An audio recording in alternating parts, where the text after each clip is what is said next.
Hey y'all, welcome back to the Mace Family Homestead. Today we're in the kitchen to do a request bake for a friend of ours. And today we're gonna be making some red velvet cake with cream cheese frosting. And this is our family recipe, so I hope y'all enjoy this.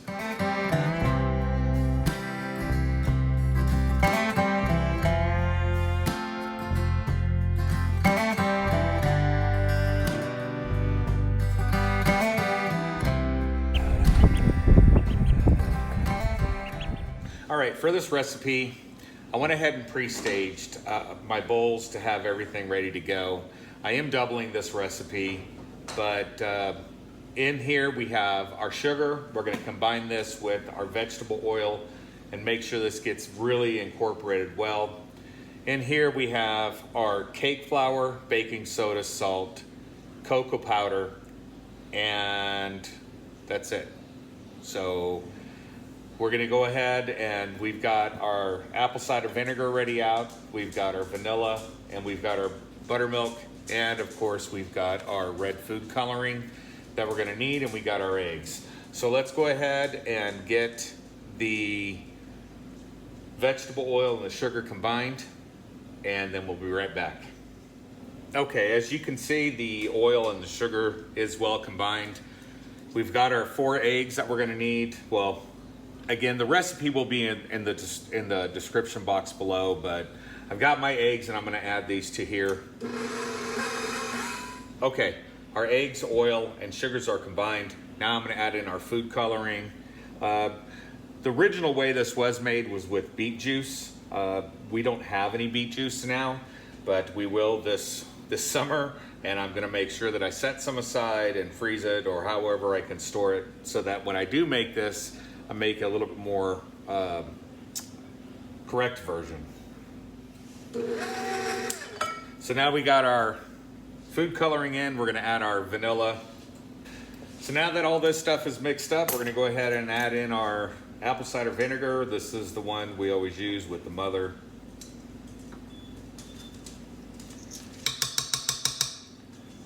Now I have to be honest, the way that I usually make this is I combined the baking soda and the apple cider vinegar separately into a bowl, let it fizz up and let it do its thing, and then I add that back in later on. Kind of got ahead of myself in this video, and I'm not gonna lie, so the baking soda's in here. I should have waited to add the apple cider vinegar and the baking soda, combine them together in a separate dish, set that aside, and then mixed everything and then added that last. But can't go back and do anything over again. So now we're gonna go ahead and alternate between our flour and our dry mixture with our buttermilk. We're just gonna alternate that back and forth until everything gets well combined. I am gonna switch this out from the whisk attachment to the paddle attachment. Okay, we're gonna go ahead and start adding our dry and our buttermilk together, alternating back and forth. I've already got our oven preheated to 350, and so all I gotta do is prepare the pans. So let's go ahead and get this thing started so we can complete this project. All right, we got our pans prepared.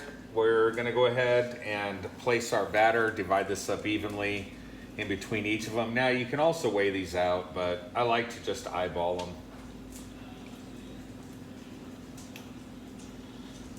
So we're gonna fill them up about halfway. All right, we got our pans done. We're just gonna go ahead and throw these in the oven. Again, it's at 350, and we're gonna bake these things for about 25 minutes or until you stick. I've got some toothpicks that I'll stick through the center, and just to make sure they come out clean. I always like to bake on another cookie sheet. Number one, it'll help not burn the bottom. And number two is in case if they overrise, which I'm hoping they don't, because I did double this batch. But if it does overrise, it won't go into the bottom of the oven and make a big mess. So we're gonna go into these oven and we'll be back. All right, as y'all can see, the cakes are done. We're gonna take them out of the spring form, put them here on our rack, and allow them to cool down completely. So it took a little bit longer than the 25 minutes, and I know that it was because I doubled the recipe. So It had nothing to do with the baking time.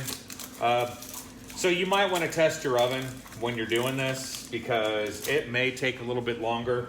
I'm going to grab a knife. We're going to get these out and we're going to get them cooled and we'll be right back. All right, as you can see, we got them out. We're going to allow these to cool. This one did kind of break a little bit on the side, but that's okay.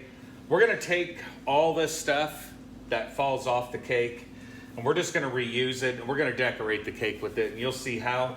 So we're going to allow these to cool. It's probably going to take about an hour for them to cool all the way down.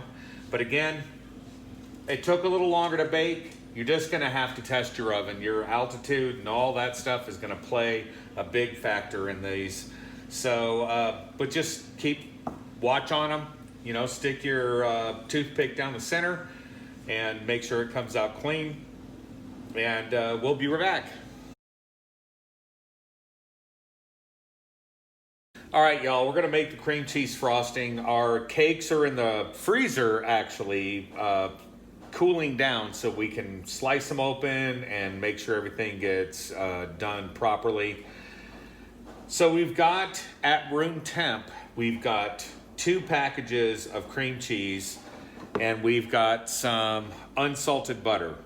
Now, technically, it's supposed to be 8 ounces of cream cheese to 8 ounces of butter. So I don't know how much butter. I prefer the richness of the cream cheese. And I don't want to eat butter all the time, although butter is awesome. So we're going to put this into our mixer. We're going to mix the crap out of this, and then we're going to add in some vanilla, and then we're going to add in our powdered sugar. So let's go ahead and get this started. And as soon as we get this done, we'll be right back. All right, y'all. I've mixed my cream cheese, butter, powdered sugar, and a little bit of vanilla together. I put this KitchenAid on high, and I just let it go for like 3 or 4 minutes.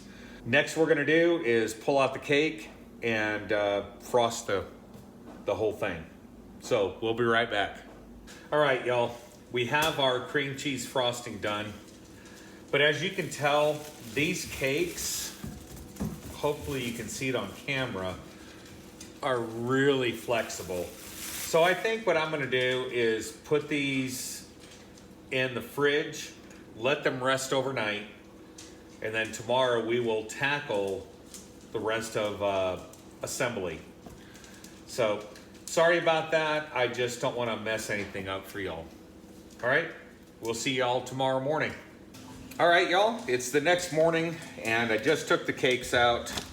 I'm gonna take my knife. This is the one, as you can see right here, that kind of broke a little bit. And that's okay, because I put it over this wire rack. And what we're gonna do is we're just gonna trim this thing up, okay? And we don't care if we lose a little bit of the cake, because again, I'll show you what we're gonna do to use this as decoration. And I do this with a really, really sharp knife, because it's just a lot easier, of course,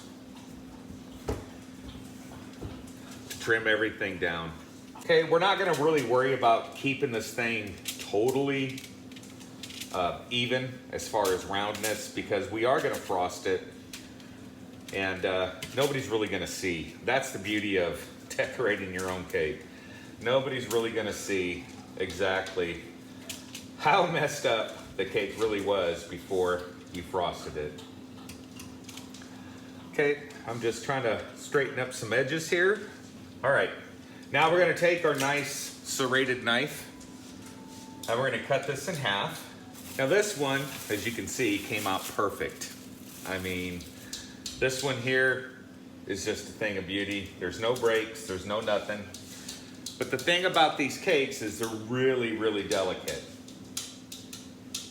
So, trying to keep my knife as even as I can. Not the best at slicing cakes in half. Now here's the good thing. Again, as I said, over the years I've acquired tools. I'm gonna take my cake little pan here, put it on here, and move that out of the way. So we're gonna start with this and we're gonna start frosting it. We'll be right back. All right, we have our frosting. This is the one we made last night. Because it does have cream cheese, make sure that if you're not frosting right away that you do put it in the fridge. Now the reason why I do this over a sheet pan also and over a tin-foiled sheet pan is, one, I don't have to clean the cookie sheet, and two, it's anything that drops on it I can still reuse, and it's not gonna make a mess all over the counter. All right, y'all, we got the cake decorated. From this angle, it does look a little lopsided on camera, but believe me, it's not. Anyway, now that we've got our cake iced, we're gonna take the rest of these stuff here, and we're just gonna crumble them up, okay? And now we'll take this, and we're just going to press this into the side of our cake. All right, y'all, you can see the cake is done. Just kind of went through and made a few finishing touches to it, just making sure everything was smooth inside, or on the cake itself.